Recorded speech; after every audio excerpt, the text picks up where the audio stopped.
Hello दोस्तों, एक housewife होना और घर के पूरे परिवार के लिए खाना बनाना एक बहुत ही जिम्मेदारी का काम है। लेकिन इस काम में हमें टाइम भी बहुत ज़्यादा लगता है, लेकिन थोड़ा सा स्मार्टनेस के साथ काम करेंगे तो ये हमारा आधा एक घंटे का काम भी मिनटों में हो जाएगा। तो आज मैं आपको बहुत सारी ट्रिक्स बताने वाली हूँ जिससे आपकी बहुत सारी परेशानियाँ कम हो जाएंगी। तो पहली ट्रिक मेरी यहाँ पर कुकर को लेकर है। कुकर में जब कभी भी हम कोई पानी वाला खाना बनाते हैं, तरी वाला, तो अक्सर इसमें से उबाला जाता है। ये सारा खेल इस कुकर के ढक्कन का है, यानी कि इसकी सीटी और इसकी रबड़ का। अगर इसमें से ज़रा सी भी लीकेज होती है या प्रेशर सही से नहीं बन पाता है तो सारा का सारा पानी उबाला जाता है। तो हम क्या करेंगे, थोड़ा सा इसमें ऑयल लगा देंगे कुकर के ढक्कन के अंदर वाले दोनों हिस्सों में, और ये जो इसकी गास्केट है यानी जो इसकी रबड़ है जो इसके बाहर से है, तो इस पर भी थोड़ा सा हम ऑयल डालकर ग्रीसिंग कर देंगे। बहुत ज़्यादा ऑयल नहीं, थोड़ा थोड़ा ऑयल डाल देना है और इसकी अच्छे से ग्रीसिंग करनी है। अब जो भी खाना आपको बनाना है, चाहे ज़्यादा पानी वाला, ज़्यादा तरी वाला या कम तरी वाला, वो आप आराम से बनाइए और इसमें से उबाल बिल्कुल भी नहीं आने वाला है। तो आप इस ट्रिक को ज़रूर से यूज़ करिएगा। आई होप कि आपको ट्रिक यूज़फुल लगी होगी। मेरी अगली ट्रिक यहाँ पर रोटियाँ बनाने को लेकर है। सब्जी बनाने से भी ज़्यादा टाइम रोटियाँ बनाने में लगता है, लेकिन अगर थोड़ा सा स्मार्टनेस दिखाएंगे ना तो ये रोटियाँ भी हमारी फटाफट बन जाएंगी। तो सबसे पहले हमने रोटियों के लिए आटा बनाकर तैयार कर लिया है। आप जब कभी भी रोटियाँ बनाने के लिए आटा गूंथते हैं ना तो उसमें थोड़ा सा घी डाल दीजिए, उससे रोटियाँ लंबे टाइम तक ठंडा होने के बाद भी मुलायम रहेंगी, नरम रहेंगी। तो चलिए अब शुरू करते हैं। सबसे पहले मैंने गैस को ऑन कर लिया है और ये जो हमारा बेलन है इसका सबसे बड़ा इंपॉर्टेंट काम है रोटियां बनाने में। तो हम इसको गैस के ऊपर थोड़ा सा सेक लेते हैं। ऐसा करने से जो बेलन में नमी है जिससे रोटियां फटाफट चिपकती रहती हैं इस पे, वो बिल्कुल नहीं चिपकेंगी। और लकड़ी का बेलन है तो इसमें लकड़ी के रेशे भी निकलते हैं, तो ऐसा करने से वो रेशे भी खत्म हो जाएंगे। तो गैस को मैंने बंद कर लिया है। अब देखिए हमारे इस बेलन में बिल्कुल कोई भी नमी नहीं है, क्योंकि आटा गूंथते हैं ना पानी से, तो आटे में तो नमी रहती है और बेलन में भी नमी रहेगी तो ज्यादा रोटियां चिपकेंगी। तो अब सबसे पहले हम क्या करेंगे, रोटियां बनाने से पहले हम लोइयां बना लेंगे। 4, 5, 6, 7 जैसे भी आपको सही लगे फटाफट से आप इसकी लोइयां बना लीजिए। इससे ना रोटियां फटाफट भी बन जाती हैं और लोइयां बनाने में हमें ज़्यादा टाइम भी नहीं लगता। तो मैंने यहाँ पर ये सारी इसकी लोइयां बना ली हैं। आप भी ऐसा ही कीजिएगा। जब कभी भी रोटियां बनानी हो ना तो 5, 6, 7 लोइयां बनाकर रख लीजिए, तो हमें ना थोड़ा टाइम बच जाता है। इसके बाद आपको बहुत ज़रूरी काम करना है। हम क्या करते हैं, आमतौर पर लोइयां बनाते हैं और सूखे आटे में डिप कर देते हैं, जिससे कि आटे में नमी आ जाती है, क्योंकि आटा गीला है। अब इसी आटे को हम वापस से आटे के डब्बे में डाल देते हैं, जिसमें उस डब्बे में भी नमी आ जाती है और आटे के अंदर कीड़े पड़ने की संभावना सबसे ज्यादा हो जाती है। आपने देखा होगा बहुत से लोगों के आटे में ना कीड़े पड़ जाते हैं। वो इसी वजह से पड़ते हैं कि हम जो सूखे आटे में बार बार लोई डिप करते हैं और उसमें कीड़े पड़ जाते हैं। मैं आपको यहाँ पे एक तरीका बता रही हूँ इससे बचने का। आप क्या कीजिए, आप एक डब्बा ले लीजिए। ऐसा डब्बा भी आपके पास हो तो इसका भी यूज कर सकते हैं, और अगर इसकी जगह पे छोटी डिब्बी आपके पास हो, किसी भी चीज की हो, किसी भी सामान की हो, वो भी चल जाएगी। तो जैसे छोटी डब्बी है इसका भी आप यूज कर सकते हैं।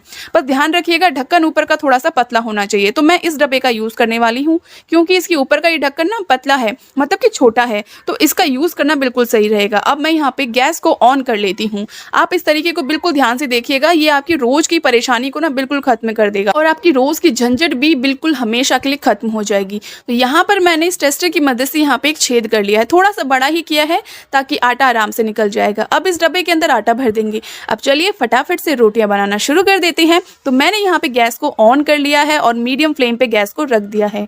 अब हमारा तवा बहुत ज़्यादा हाई गर्म नहीं होना चाहिए। बेलन को फिर से एक बार रोटियां बनाने से पहले मैं एक बार सेक लेती हूँ, ताकि इसमें जो भी थोड़ी बहुत नमी आई होगी तो वो भी नहीं रहेगी। अब यहाँ पे लोइयां बनाने का बिल्कुल मेरे को टेंशन नहीं है, तो लोइयां बिल्कुल रेडी हैं। फटाफट से अब रोटियां बनाना शुरू करते हैं। तो यहाँ पर हमारा तवा भी अच्छे से गर्म हो गया है। अब जो डब्बे में हमने सूखा आटा रखा था, आटा बहुत ज़्यादा फैलेगा भी नहीं और ये बहुत अच्छा तरीका है, इसका आप ज़रूर से यूज़ करिएगा। इससे आटे में कीड़े भी नहीं पड़ेंगे, क्योंकि ये आटा बिल्कुल सेपरेट रहेगा, जल्दी से सूखे आटे के टच में नहीं आएगा और इसमें बिल्कुल नमी भी नहीं आएगी और आप इसका दोबारा से यूज़ कर सकते हैं। जैसा कि आप देख सकते हैं मैंने यहाँ पर बेलन को थोड़ा सा सेक लिया था, जिसकी वजह से मुझे बार बार इसमें सूखा आटा लगाने की ज़रूरत नहीं पड़ी है। तो और रोटी भी अच्छे से हमारी बिल गई है।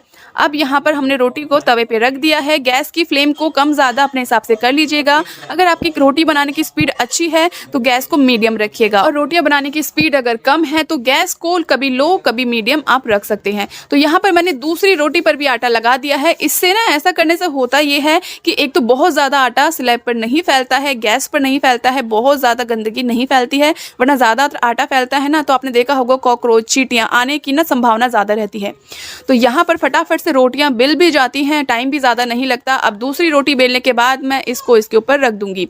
इससे मेरी 2, 3, 4 4 रोटियां इकट्ठी तैयार हो जाएंगी। तो जैसे कि मैंने फिर से यहाँ पर थोड़ा सूखा आटा डाल दिया है। बार बार मेरे को सूखे आटे में ना डिप करने की लोई की जरूरत नहीं है और आराम से मेरी रोटियां एक ही बार में मैं बेल रही हूँ, मतलब दोबारा बार बार आटा लगाने की जरूरत नहीं है। तो इसी तरीके से मैंने अपनी सारी रोटियां तैयार कर ली हैं। ऐसा करने से ना रोटियां ना एक साथ काफी सारी बन जाती है, मतलब कि फैमिली मेंबर को वेट नहीं करना पड़ता अगली रोटी के लिए और आप इकट्ठे एक साथ 4, 5, 6 रोटियां दे सकते हैं। अगर आपको ये ज्यादा लगती हैं तो आप 2 या 3 रोटियां बनाकर भी इस तरीके से दे सकते हैं। तो सर्व करने में आसानी भी रहती है और थोड़ी रोटियां ज्यादा बन जाती हैं और टाइम भी कम लगता है।